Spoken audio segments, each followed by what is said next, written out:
Today's podcast is sponsored by Kevin Feely Athletic Therapy, helping you in all matters related to pain, injury, and athletic performance. Bookings can be made through the website at www.kevinfeelyathletictherapy.ie. Thanks to Kevin for sponsoring the podcast, and I will leave the links to the website and social media accounts in the video description. So Anthony, thanks very much for coming on. How have you been managing the last few months without sport? Well, you'd miss it, there's no doubt. There's no point in saying you don't when you're in a routine of almost every day of the week being involved. It's a bit of a change, but still, just look at what can be done. It's a pandemic and something nobody I would say very few in the world have witnessed before. Certainly nobody in Ireland has witnessed it. So yeah, we had to and have to obey the rules of the medical council and the government but look, we've given as much as we can to guys to work away on their own, and we've had a huge response from the players. Really, they just mad keen to keep their fitness levels and the strength levels up, and whatever they can do football wise, which is probably against a wall and basic skills. But it's the same for everybody, really. So just I suppose waiting now is the big question, and the unknown is it's hope now at this stage, but things have gone well in the last few weeks, in that the country seems to have got grips with the pandemic. Yeah, it's kind of that uncertainty at the moment. I mean, John Horan said a few weeks ago that October would be the earliest. Like, from the inter-county perspective, what would you like to see done? Like, would you prefer nearly them to say there'd be no action this year, or would you always in that hope that maybe come October that we will have a championship? Yeah, I think they couldn't really say one way or the other when it will happen, and they just have to give guidelines. Even if it happens in October, look, it'll be still super, because there's October, November, which you can get 2 great months there, and maybe if we get a good run on that, being a final in maybe December, so there's still a bit of time, a long time, as I would say to anybody to ask me, what do you think? Will we be back? Will we play at club level or county level? So I think it's still a long way to October for inter-county teams, and still a long way till the end of July as well for club teams to get back. So it's going in the right direction, and as long as the R factor, as they call it, that the spread of the virus isn't high, I think we'll have to live with X amount of cases and X amount of, unfortunately, tough on families and on individuals who get it. But as long as the spread factor is down, then it probably will be okay at some stage to resume. Yeah, we'll go into yourself just briefly, because you're one of probably the few managers that have done the football and the hurling. What would be the main differences between managing an inter-county hurling team and a football team? There aren't many, really, to be honest. I mean, we have a panel of players, and you're there to try and facilitate development of players. Obviously, they have a county board and stakeholders and supporters. They're always going to be, demanding and the same, and you have a sponsor. So infrastructure-wise, it's very similar. And then you have a management team, which you'll have coaches, be it hurling or football, and you'll have your conditioning work and your fitness work, which is quite similar, and your nutrition work and your medical side, which is quite similar. So all in all, it's you're trying to get better as a group and trying to set the standards there that they'll get better, and that you're providing a platform that players will learn as much as they can in the short time that they're with you, to evolve their game and get better. And it's you'd have to say now the players at inter-county level, no matter what code they're at, are so professional in their approach and driven to be better. That's got to do with a lot of the time they put in as well. They definitely give up tremendous sacrifices, but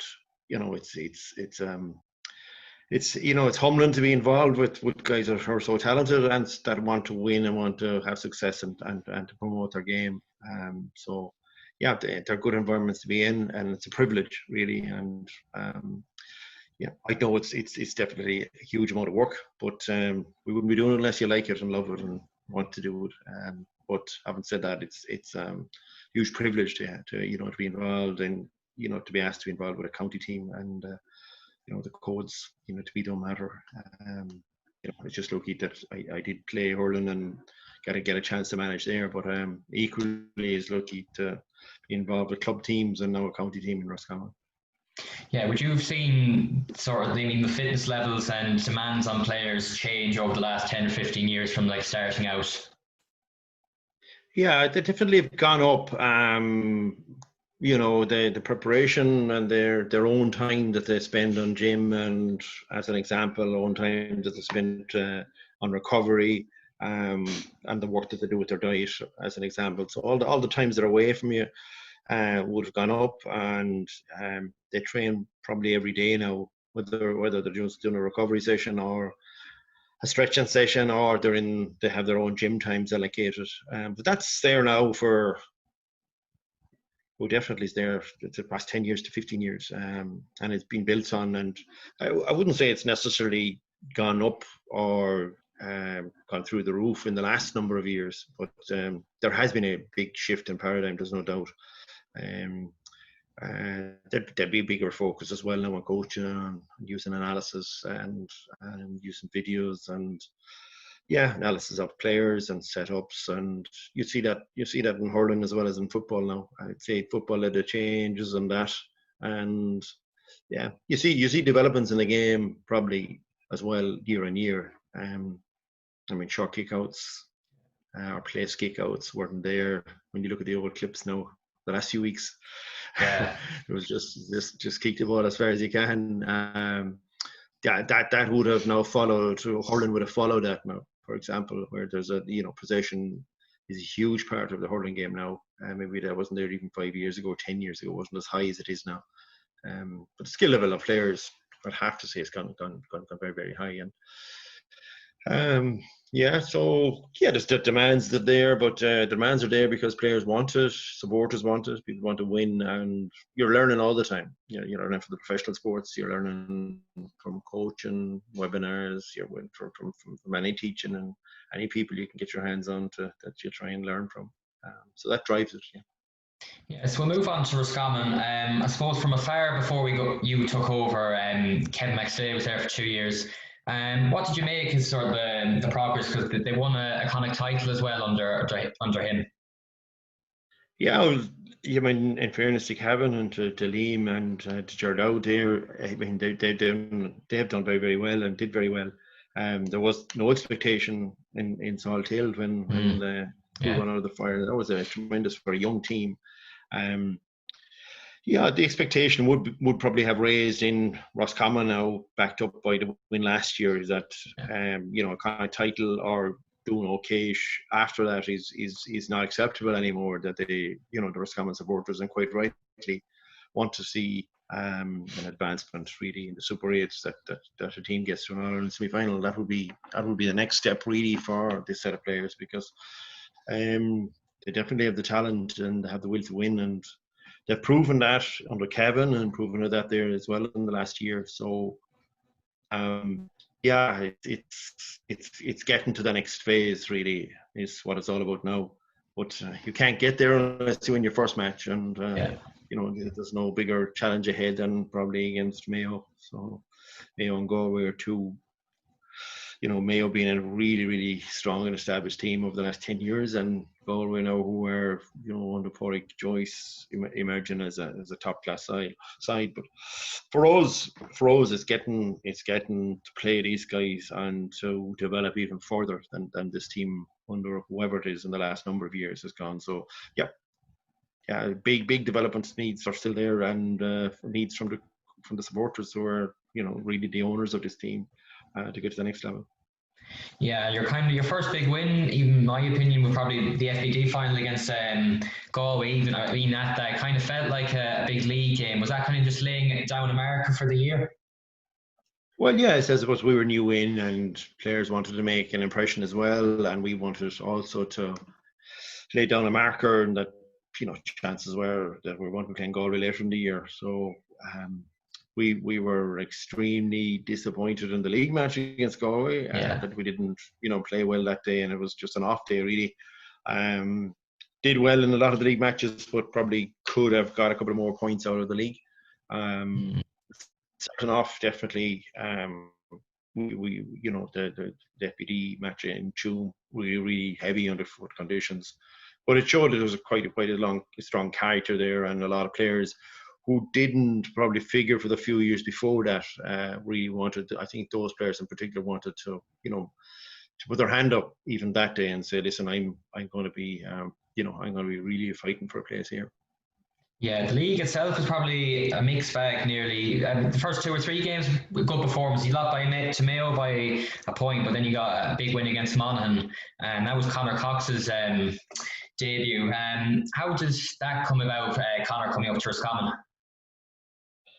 Well, word was filtering through that on the ground that his dad is from Rogue, and that his son would be coming back probably to live in Roscommon. And this guy was, big talent and big underage star in Kerry, and would we be interested? And of course, yeah, I mean, we're interested in anybody that from a parent role. He's not the first and won't be the last. And Connor's a really skillful player and great attitude to train, and always wants to better himself. And he also fitted in extremely well. He's a very popular guy, and just one of the lads now.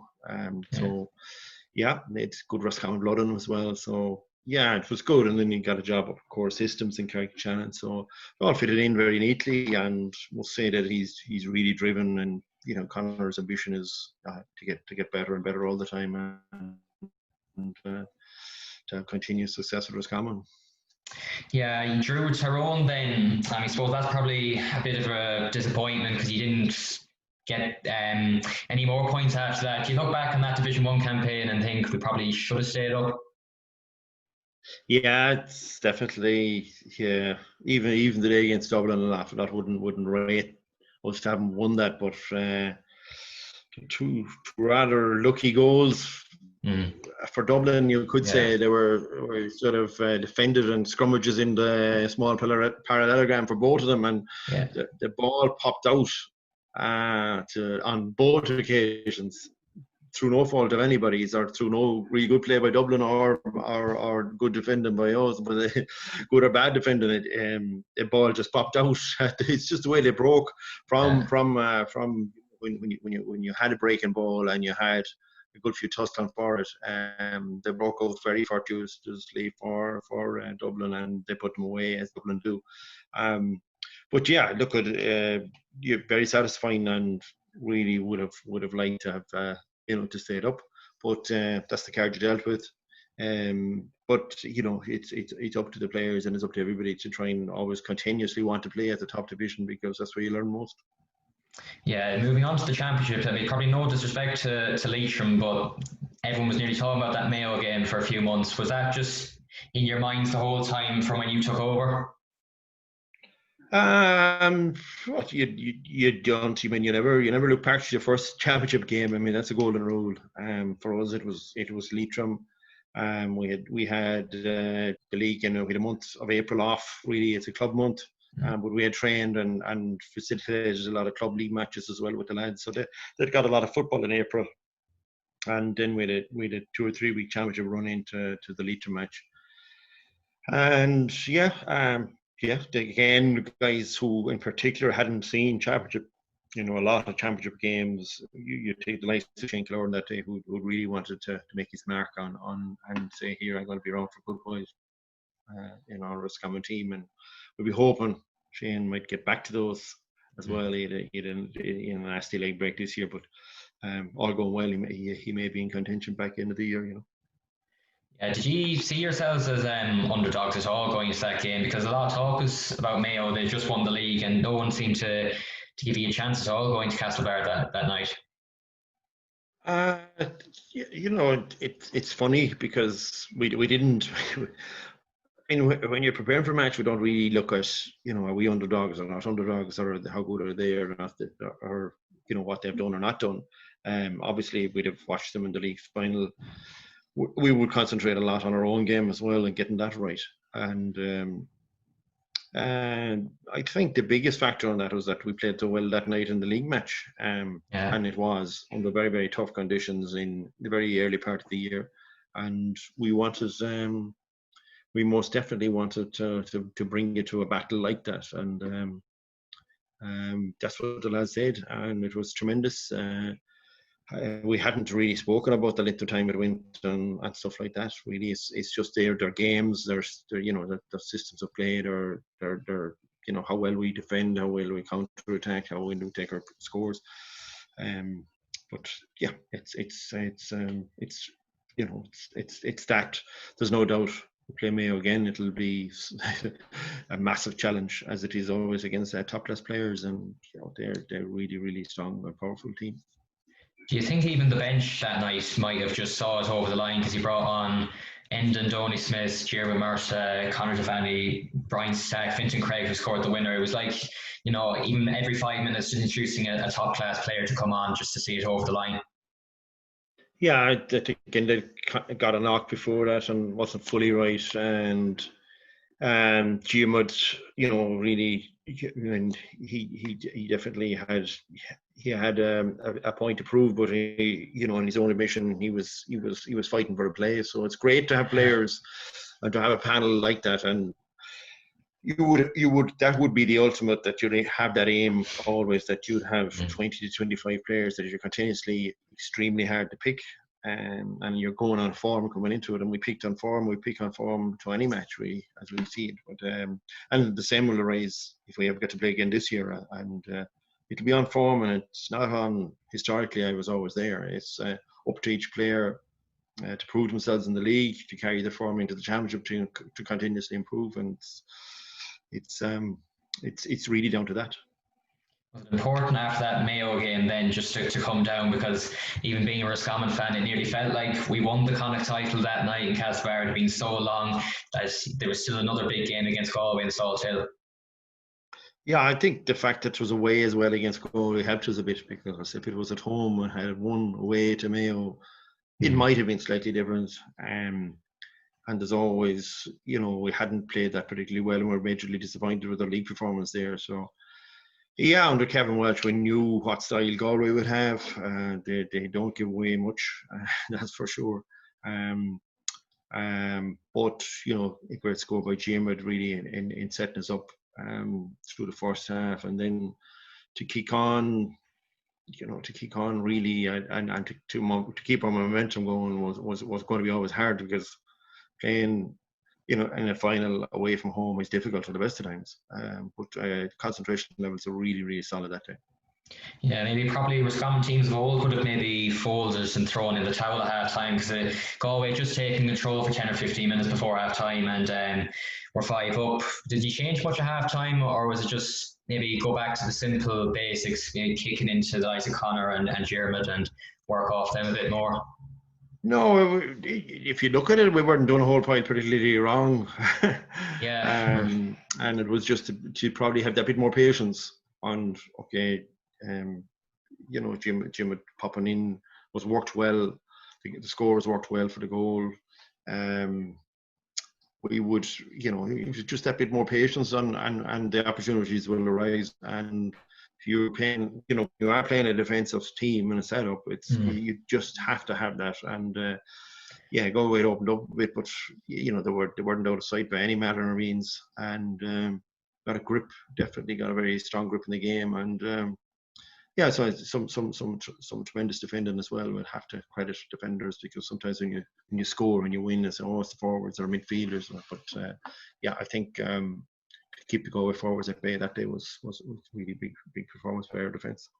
Was there ever a stage, whenever that last minute when the Roscommon fans came onto the pitch, did you ever think that game would be abandoned or something bad would happen? Yeah, it was a bit worrying, to be honest with you, and it was something that never came up afterwards. How after all the stewards, and I have to be careful the way I word this now, but to be honest, like, it has, usually matches are very, very heavily stewarded, and a lot of regulations on, particularly us on the sideline, and where you go and stand and where you can't go and can't stand. But Salthill, knowing Salthill well, you know, the entrances to the pitch are the walls are very low, and it's very, very easy to get in. But it's something, I think that you have to, you know, make sure that, you know, it's just big matches like that again, that can't happen, because not alone, you know, if it was, you know, if something did happen in the last minute if a score went in the other way, then everybody would have blamed, you know, maybe incorrectly, they would have let the Roscommon fans to come in. So why were there easy accesses for that? And it's something, you know, that you have to question. Why were the stewards there to, you know, to keep that the match should finish properly? But no, thankfully it was fine. But you never know, and as you said, in the last second, how many games there won in the last couple of minutes, and it could have been another set of fans jumping in. But thankfully it wasn't. Yeah, and then move on to the Super 8s then. I suppose after the year before, Roscommon didn't do too well, and it's kind of, Tyrone in the height. It's nearly a crucial one to win that first game just to set you off, but it didn't just happen for you that day. No, I think, I mean, experience is huge as well. Like Tyrone, very, very defensive team and very, very good in counter-attacking. And that was a master's play that day by them. Having said that, we still had a lot of chances, and you should have got more out of the chances that we had, for sure. And there was disappointing. It was there for us, I would have to say that. And, you know, we had hope on that game, because you really learn most from championship games in the heat of battle, as you said, and that players will learn from that game in particular, in maybe not getting as exposed or getting ran at as easy as we were, or in, you know, being in front of goals and, you know, taking the best options or getting there with the best results. It just happens, you know. It's there's no substitute for that, but it's learning and it's championship, and but it was extremely close. Okay, 4 points in the finish, but for us, a lot of opportunity, and having won that, and had we won that, and, you know, we would have had, you know, no disrespect to Cork, but, you know, it would have been very, very hard to get beaten in the last match, if we'd got over that match. Yeah, I mean, you went down to Cork then and won. I know you were well beaten in Grove Park by Dublin, but how big was that Cork game to the group? Because maybe from the outside it didn't seem a big game, like a dead rubber, but how big was it just to win that first Super 8 game? That was the challenge, really. We go down as the team that won the first Super 8 match for Roscommon, and the lads rose to that challenge, and we're very keen to train on. Mightn't have been the practice before to concentrate on your last match, but I think it says a lot of the mentality of the panel, and a lot about their willingness and their want to become a top 3 or 4 team in the country is to go away from home, win a first Super 8 match, and hopefully that will stand to them in 2020 or 2021. Yeah, is that the aim every year, to be back in Division 1 and then maybe go to the next level and qualify out your Super 8 group?